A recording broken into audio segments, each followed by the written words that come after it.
पश्चिम बंगाल में सत्ता बदली और सत्ता बदलते ही सिर्फ सरकार नहीं बल्कि नैरेटिव भी बदलता दिख रहा है। शुभेंदु अधिकारी सरकार ने एक तरफ कथित भ्रष्टाचार और अवैध कब्जों पर बुलडोजर चलाकर सख्त संदेश दिया, तो दूसरी तरफ स्कूलों में सुबह की प्रार्थना के साथ वंदे मातरम अनिवार्य करते हुए राष्ट्रवाद का एक नया अध्याय खोल दिया है। लेकिन सवाल यह है कि जिस वंदे मातरम ने अंग्रेजों के खिलाफ आजादी की लड़ाई में लाखों लोगों को एक सूत्र में बांधा, जिस गीत को 1950 में राष्ट्रीय गीत का सम्मान मिला, उस पर आज विरोध क्यों? बिहार में विरोध हुआ, बंगाल में भी कुछ संगठन अदालत जाने की बात कर रहे हैं। सवाल यह उठ रहा है कि क्या राष्ट्रगीत अब भी सम्मान का विषय है या फिर वोट बैंक की राजनीति का हथियार बन चुका है। इसी बीच भोजशाला पर कोर्ट का फैसला बहस के केंद्र में है। सवाल सिर्फ वंदे मातरम, बुलडोजर या भोजशाला का नहीं, सवाल यह है कि भारत अपनी सभ्यता के प्रतीकों पर गर्व करेगा या हर बार उन्हें राजनीतिक विवाद बनाकर देखा जाएगा।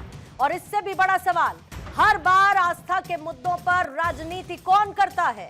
राष्ट्रवाद पर आपत्ति है या राष्ट्रवाद की राजनीति पर असली लड़ाई है? आज दहाड़ में तमाम मेहमानों के साथ इसी मुद्दे पर करेंगे चर्चा कि वंदे मातरम से परेशानी है या फिर से बदलते बंगाल की सियासत से बेचैनी है। लेकिन बहस शुरू करने से पहले आइए इस मुद्दे पर किस तरीके से वार पलटवार हुआ आपको सुनवाएं।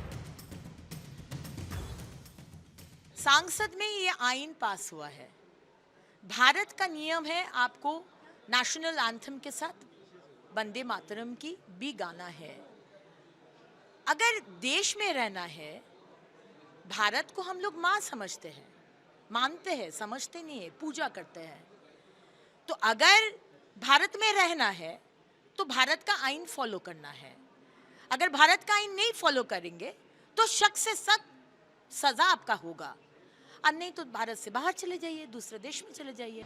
बीजेपी का अपना परिचय दिखाने के लिए यह था हम लोग को नेशनल एंथम, अभी बनता है वंदे मातरम, क्योंकि ये लोग का स्टैम्प पड़ गया ना, वो लोग बंगाल का पार्टी नहीं है, ये प्रमाण करने के लिए होता है।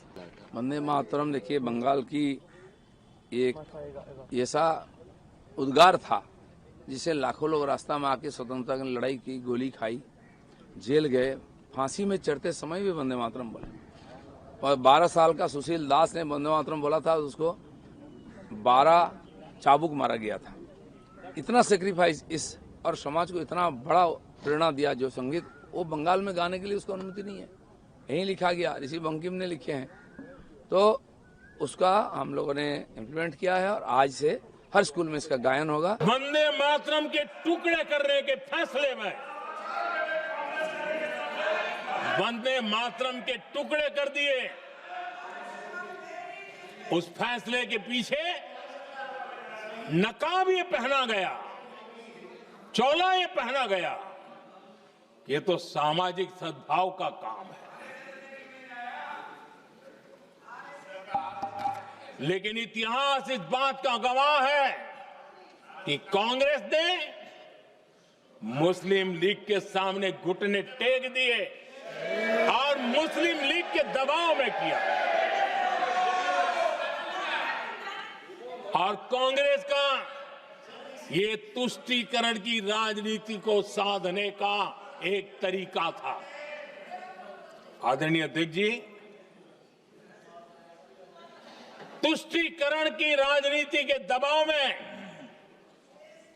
कांग्रेस वंदे मातरम के बंटवारे के लिए झुकी। इसलिए कांग्रेस को एक दिन भारत के बंटवारे के लिए झुकना पड़ा।